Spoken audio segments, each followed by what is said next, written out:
नमस्कार दोस्तों, मेरा नाम है विमल सिंह बालाजी। स्टडी अड्डा में आप सभी का स्वागत है। Teacher eligibility test 2024 officially notification जारी हुआ है।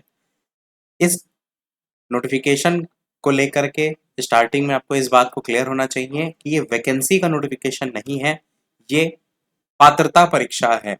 और ये जिस राज्य से जारी हुआ है उस राज्य की जो वैकेंसी निकलेंगी, उन वैकेंसियों में अगर आप आवेदन करना चाहते हैं तो एक पात्रता परीक्षा के तौर पर ये आपका पास होना चाहिए। सबसे पहले बात करते हैं कि कब से ये आवेदन स्टार्ट हो रहे हैं। तो ये आवेदन स्टार्ट हो रहे हैं 27/3/2024, आज की तारीख देख पाएंगे, और 10/4/2024 तक ये आवेदन चलेंगे। पेमेंट ऑफ फीस ऑनलाइन को लेकर के डेट है। नोटिफिकेशन 15/3/2024 को जारी हुआ था, और ये जो इंफॉर्मेशन बुलेटिन है उसको लेकर के डेट लिखी हुई है। ऑनलाइन सबमिशन की भी डेट यही है, 27/3 से 10/4/2024 की। किस राज्य से नोटिफिकेशन है? तो तेलंगाना गवर्नमेंट की तरफ से ये परीक्षा जो है वो आयोजित आपकी की जा रही है। इसके साथ साथ यहाँ पर हेल्प डेस्क के लिए भी दिया गया है। डाउनलोडिंग हॉल टिकट को लेकर के 15/5/2024 की तारीख है। एग्जामिनेशन जैसे कि पेपर 1 पेपर 2 आपको सभी राज्यों में देखने को मिलता है, सेम यहाँ पर भी आपको देखने को मिलेगा। एग्जाम डेट आपकी 20/5/2024 से लेकर के 3/6/2024 के बीच में रहेगी। पेपर 1 9 बजे से लेकर के 11:30 वाली टाइमिंग में 2.5 घंटे का होगा, और पेपर 2 2 बजे वाली टाइमिंग से लेकर 4:30 बजे वाली टाइमिंग में 2.5 घंटे का होगा। रिजल्ट को लेकर के 12/6/2024 की तारीख यहाँ पर दी गई। अब थोड़ा सा डिटेल में भी नोटिफिकेशन में बाकी बातों की भी बात कर लेते हैं। जो यहाँ पर नोटिफिकेशन है इसको लेकर के यहाँ पर कुछ हेल्पलाइन नंबर भी दिए गए हैं जिन पर आप बेसिक जानकारी भी पता कर सकते हैं। कैंडिडेट जो भी अप्लाई करना चाहते हैं उनको लेकर के बताया गया है कि ये परीक्षा आपकी कंप्यूटर बेस्ड होगी, ऑनलाइन परीक्षा होगी, और ये परीक्षा का तारीख समय ऑलरेडी बता दिया। ये वेबसाइट भी दे रखी है जिस पर आप ऑनलाइन आवेदन कर पाएंगे। यहाँ पर यह भी बताया गया है कि जो आवेदन शुल्क होगा वो आपको 1,000 रुपये जो है वो देना पड़ेगा। और अगर आप कोई सिंगल पेपर भरते हैं, अगर आप दोनों पेपर में से कोई एक भरते हैं उस कंडीशन में, परंतु 2,000 रुपये देना पड़ेगा अगर आप दोनों पेपर जो है वो भरते हैं। सीटेट वाली की तरह यहाँ पर नहीं है कि एक भरेंगे तो 1,000 और दो भरेंगे तो 1,200, यहाँ पर डबल फीस है। जब आप आवेदन करेंगे तो बेसिक चीज़ें आपकी यहाँ पर आपको क्लियर होनी चाहिए, जैसे कि यहाँ पर नाम, डेट ऑफ बर्थ, ये सारी चीज़ें। यहाँ पर इस बात को भी लिख करके लिखा है whether the candidate belongs to Telangana state, मतलब तेलंगाना स्टेट से बिलोंग कर रहे हैं या नहीं, वो भी सारी चीज़ें आपसे पूछी जाएंगी। बाकी यहाँ पर आगे लिखा है कि फॉर्मेशन बुलेटिन वगैरह में बाकी बेसिक चीज़ें आप पढ़ सकते हैं। Candidate should be ready scan copy of the photograph of 500 KB की आपको फोटोग्राफ और सिग्नेचर 100 KB का अपलोड जो है वो करना पड़ेगा। Application with no photo and signature आपका रिजेक्ट कर दिया जाएगा, और जो भी रिक्वायर्ड साइज है उसी में आपको अपलोड जो है वो करना है। कंप्लेंट वगैरह को लेकर के तो अलग से ऊपर बता ही दिया था मैंने।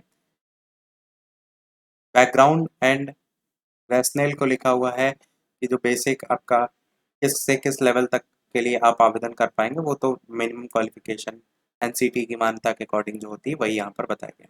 एग्जामिनेशन को लेकर के यहाँ पर तारीख मैंने आपको ऑलरेडी ऊपर बता दी थी कि किस किस समय अवधि में जो है वो होगा। एलिजिबिलिटी क्राइटेरिया की बात भी कर लेते हैं, तो मिनिमम क्वालिफिकेशन जो है 1 to 5 फॉर पेपर 1, एंड दूसरा जो है आपका है 6 से 8 को लेकर के पेपर 2 अलग अलग जो है होगा। सबसे पहले पीआरटी के लिए 1 to 5 के लिए क्या पेपर 1 के लिए क्वालिफिकेशन है, तो इंटरमीडिएट, सीनियर सेकेंडरी और its equivalent with at least 50% number के साथ आपका। और जो SC ST एबल्ड हैं उनके लिए छूट अलग से है। 2 साल का डिप्लोमा इन एलिमेंट्री एजुकेशन हो, या तो आपका DLED हो, या फिर 4 साल का बैचलर डिग्री BLED हो, या फिर 2 साल का आपका डिप्लोमा इन एजुकेशन यानी कि स्पेशल एजुकेशन में हो, तो इन कंडीशन में इंटरमीडिएट के साथ आप इसमें आवेदन कर पाएंगे। इसके साथ साथ इंटरमीडिएट सीनियर सेकेंडरी में 45% जो आपके नंबर है उसके साथ साथ 4 साल का BLED, 2 साल का DL स्पेशल एजुकेशन में, और ये आपका गाइडलाइंस के अकॉर्डिंग DLED या DED है तो उसमें भी आवेदन कर पाएंगे। तो बेसिक तो पहला ही है। अब बात करते हैं पेपर 2 को लेकर के।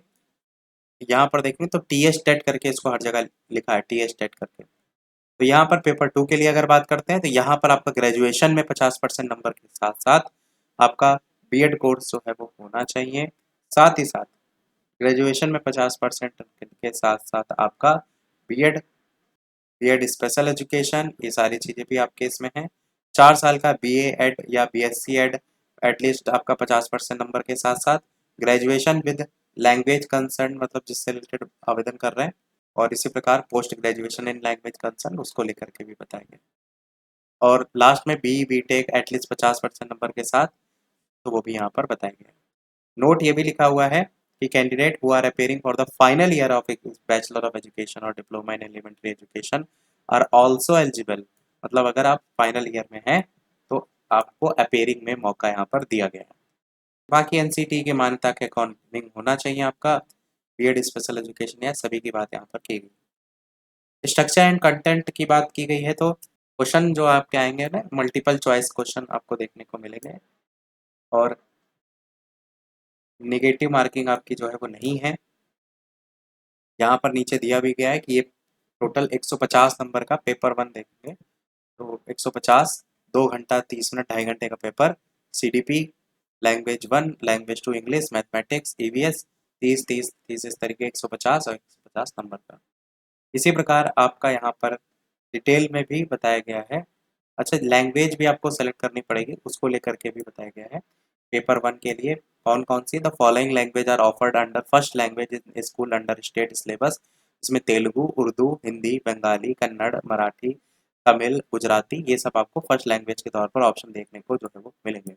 A candidate has to choose one of these 8 language under language 1 of TSTET, and those candidates should have compulsory studied that language either as medium of study or as first language at least up to class 10th, मतलब 10वीं तक आपने ये minimum पढ़ रखी हो इनमें से कोई एक language. The candidate who have studied CBSE ICSE curriculum can choose the language which they have studied up to class 10, मतलब उसके अकॉर्डिंग आप सेलेक्ट कर सकते हैं। Language 2 shall be English for all candidate, यानी पहले में आप हिंदी सेलेक्ट कर देंगे जो कि इसमें ऑप्शन में है अगर आपको बाकी लैंग्वेजेस में नहीं समझ में आ रहा है, और दूसरे में आपका इंग्लिश कंपलसरी है। इसी के साथ साथ ये भी लिखा है मैथमेटिक्स और ईवीएस जो है वो डिज़ाइन किया जाएगा बेसिक और टॉपिक ऑफ क्लास 1 to 5 के लेवल पर, मतलब एक स्टैंडर्ड की बात यहाँ पर जो है वो की गई है। एमसीक्यू बेस्ड क्वेश्चन होंगे, और मैथमेटिक्स में 24 एमसीक्यू, वो तो बेसिक आप पढ़ लीजिएगा। 5वें नंबर पे प्रोफिशिएंसी वगैरह होनी चाहिए जो भी लैंग्वेज आप सेलेक्ट करेंगे उसको लेकर के, और लैंग्वेज को लेकर के भी लिखा है कि in 30 MCQ under language 1 and 2 each shall include 6 question on pedagogy of a language, और detailed syllabus all subject shall be designed by the SCERT. Paper 2 के लिए भी सेम वही चीज़ है, आपको 2.5 घंटे का समय, यहाँ पर सीडीपी लैंग्वेज 1 लैंग्वेज 2 और एम मैथमेटिक्स और साइंस जैसे कि आपको अदर स्टेट में देखने को मिलता है, और सोशल साइंस, और इसी प्रकार से एक ऑप्शन यहाँ पर सी करके भी देखने को मिलेगा, नहीं इसी में ही है पूरा, ठीक है। For mathematics and science teachers mathematics and science हो जाएगा, सोशल स्टडीज़ के लिए अलग है, और एनी अदर टीचर के लिए आइदर करके है, ठीक है। बाकी यहाँ पर भी वही सारी लैंग्वेजेस में आपको देखने को मिलेगा फर्स्ट लैंग्वेज के तौर पर, जिसमें से आपको सेलेक्ट करना पड़ेगा, और साथ ही साथ यहाँ पर 7 लैंग्वेजेस हैं ये टोटल, इनमें से कोई एक, और सेकेंड लैंग्वेज जो है वो आपकी इंग्लिश ही रहेगी। यहाँ पर भी मैथमेटिक्स को लेकर 30 एमसीक्यू जो आएंगे उसमें से कंटेंट पर 24 होंगे, पेडागोजी पर 6 होंगे, वही चीज़ ऊपर भी समझाई गई थी। साइंस में भी सेम ऐसे ही है, इसी प्रकार बाकी भी आपको ऐसे ही देखने को मिलेंगे। साथ ही इसमें ये भी लिखा है कि जो पेपर 2 एसएसटी वगैरह का होगा उसमें sector wise history geography civics economics, जिसमें से 60 नंबर इस तरीके से रहेगा, जिसमें 48 will be content and the remaining 12 number की जो आपकी होगी वो पेडागोजी होगी टोटल में से। पेपर 2 को लेकर के वही आपका लेवल आपको 12th क्लास तक देखने को जो है वो मिलेगा।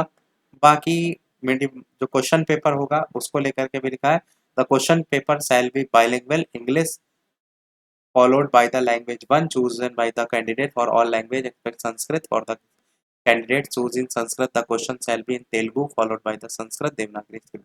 मतलब जो लैंग्वेज आप सेलेक्ट करेंगे उसी के अकॉर्डिंग आपको पेपर के जो मीडियम है वो देखने को मिलेगा। बाइलिंगुअल लिखा ही मतलब इंग्लिश तो रहेगा ही रहेगा। बाकी यहाँ पर क्वालिफाइंग जो नंबर आपको लाने पड़ेंगे उसको लेकर के, जनरल के लिए 60% या उससे ऊपर, बीसी 50% उससे ऊपर, एससी एसटी के लिए 40% या उससे ऊपर। बाकी जो छूट मिलेगी वो भी लिखा है कि TET Telangana state shall issue memos या pass certificate to all candidate differentiable के लिए, वैलिडिटी के लिए लिखा है the validity period of TET qualified जो सर्टिफिकेट है appointment unless otherwise notified by the government of Telangana valid for life, हमेशा के लिए जो है होगी। अब यहाँ पर वेटेज की बात की गई है कि जो टेट का स्कोर होगा वो है 20% का वेटेज दिया जाएगा teacher recruitment test in the state of Telangana.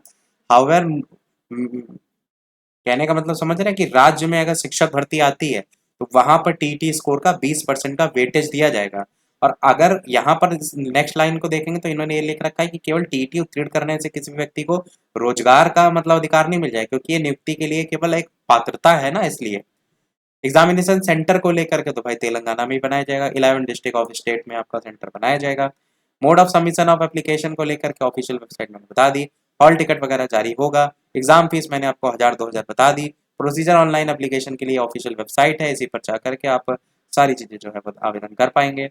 इसके अलावा अगर देखेंगे तो यहाँ पर फोटोग्राफ वगैरह भी मैंने बता दी, कंप्लेंट वगैरह के लिए दिया गया अलग से, और स्टेप वाइज स्टेप भी यहाँ पर जानकारी जो है वो दी गई है। और ये आपका किसी प्रकार का है तो टेलीफोन नंबर भी दिया गया है अगर जानकारी लेनी है। और आखिरी में प्रिंट आउट वगैरह आप निकाल करके रख लेंगे। कोई गलत जानकारी देंगे तो आपका आवेदन रिजेक्ट भी हो सकता है। एग्ज़ाम ड्यूरेशन वगैरह मैंने ऑलरेडी आपको बता दी। बाकी यही सारी चीज़ें आपको पॉइंट वाइज दे रखी हैं, मतलब आवेदन करने में क्या क्या बातों को ध्यान देना होगा। सिलेबस वगैरह के लिए भी अलग से दिया गया है, बाकी इसमें ऐसा और कुछ भी नया नहीं है। तो ये था हमारा इस ओवरऑल नोटिफिकेशन में। कोई प्रश्न हो तो कमेंट में आप पूछ लीजिएगा। वीडियो लाइक शेयर सब्सक्राइब अवश्य कीजिएगा। मिलते हैं अगले अपडेट में, तब तक के लिए नमस्कार, जय हिंद।